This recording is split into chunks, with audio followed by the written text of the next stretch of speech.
A graça e a paz de Jesus, amados, retornando para o nosso pão da casa. Hoje nós estamos vendo os capítulos 27 e 28 de Provérbios. E no capítulo 28, no verso 13, a palavra de Deus diz o seguinte: aquele que encobre, esconde as suas transgressões, os seus pecados, jamais prosperará. Mas aquele que os confessa e deixa, alcançará misericórdia. Sabe, o pecado é algo muito danoso. Tão danoso que a palavra de Deus diz que ele traz morte de uma forma que eu não prospero. Ele diz que aquele que encobre o pecado jamais vai prosperar. Como é que eu leio esse texto diante da graça que nós recebemos de Deus? Primeira coisa que nós devemos prestar atenção.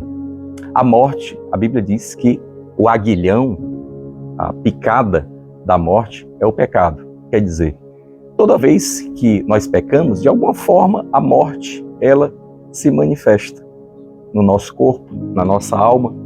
E o que Deus deseja e nos deu através do seu Filho Jesus foi vida. Ele deseja que essa vida se manifeste cada vez mais.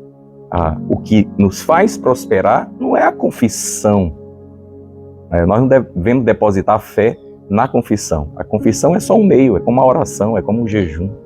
Nós devemos colocar fé no Filho de Deus, naquilo que Ele entregou para nós através da sua obra no Calvário. O que Jesus fez no Calvário?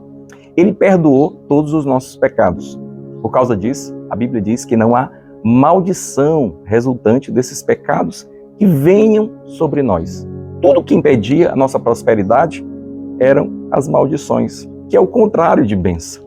Para nós agora, filhos de Deus, só sobraram as bênçãos, mesmo diante dos erros que nós cometemos. Alguns erros ficam evidentes para nós e outros não. Você sabia que você comete muitos erros, pecados durante o dia e que são lavados continuamente pelo sangue de Jesus, pela obra dele na cruz, sem nem você perceber. Então, a nossa prosperidade está ligada à justificação que nós já recebemos. É nela que nós prosperamos. Agora, há pecados, há erros que nós cometemos que agora eles vão contra a nossa natureza. Por quê? Porque quando você foi alcançado por Jesus, quando você depositou a fé nele, você recebeu o dom da justiça, para poder reinar, para poder prosperar.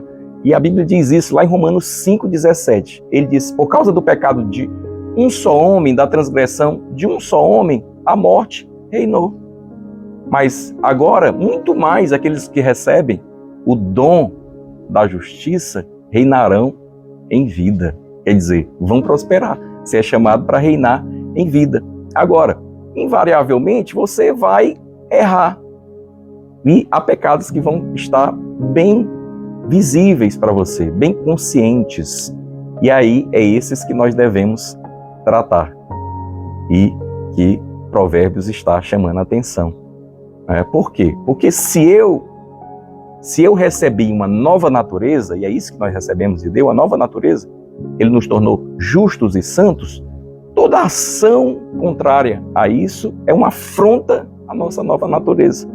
E quando você age contra a sua nova natureza, você fere a sua consciência, porque você não foi planejado, projetado, alcançado, salvo, liberto para aquilo.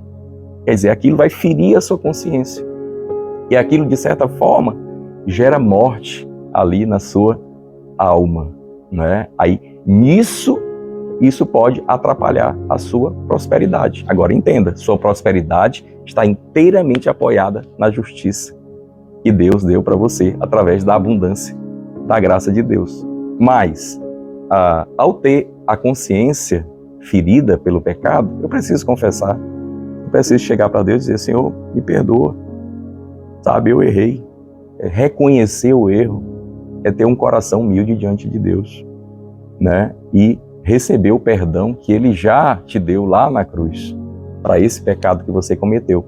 Às vezes precisamos restituir pessoas, às vezes precisamos retornar até elas, às vezes precisamos confessar para aqueles que nós machucamos. e restituir e reconhecer que errou. Né? Por isso que Tiago 5,16 diz: confessai os seus pecados uns aos outros para serem curados. Não para serem perdoados, para serem curados, para ter uma consciência limpa. Servimos a Deus de consciência limpa na nossa nova natureza. E assim nós prosperamos, avançamos. Amém? Então não deixa o pecado escondido, né? Anda na luz, porque nós somos da luz, nós somos da justiça, nós somos da santidade. Amém? Então Deus te abençoe, receba o pão da casa.